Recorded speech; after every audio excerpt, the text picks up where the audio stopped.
Welcome to Goods In, your guide to seamless inventory management. Imagine yourself starting the day, ready to receive new stock and check it into your system. With the Goods In feature, your journey begins by entering a few essential details for each item, making sure everything is accounted for and in perfect order. Step 1. Entering item details. The goods. In process kicks off by prompting you to enter some basic details about the item, supplier name and item name. These can be selected from a drop-down list, automatically filled based on what's been set up in the web admin supplier and ingredients pages. Weight quantity. You'll see a text field where you can input the item's weight or quantity, selecting the appropriate unit from the drop-down to the right. Use by date. Click on the date field to bring up a calendar where you can select the item's use by date. Supplier batch code. While optional, you can enter a batch code here if desired. Only after all required details are entered can you proceed to the next step. Step 2. Visual inspection.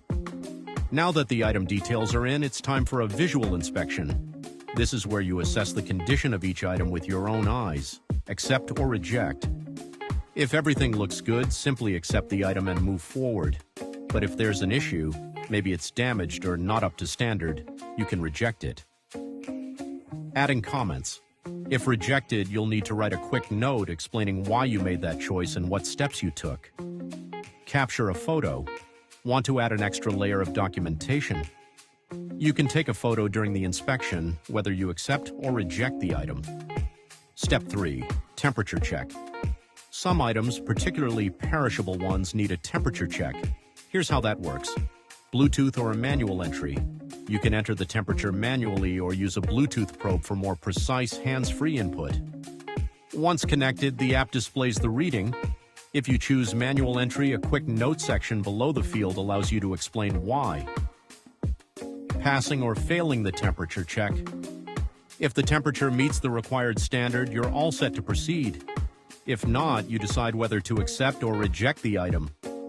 Either way, you'll be prompted to add a comment explaining your decision and any corrective action. Step 4. Storage selection and summary. With all inspections and checks done, it's time to select where the item will be stored: dry, chill, or frozen storage. Choose dry or chill storage, and it will reflect in the stock report. If it's frozen, remember that it won't be usable until it's defrosted. Final review. Once you've chosen the storage location, you'll see a summary page displaying all the details entered. This is your chance to review and confirm before finalizing. Next steps. From here, you can either return to the main menu or start the process again for another item. And there you have it. An easy, efficient way to handle your inventory with Goods In, from item entry to storage.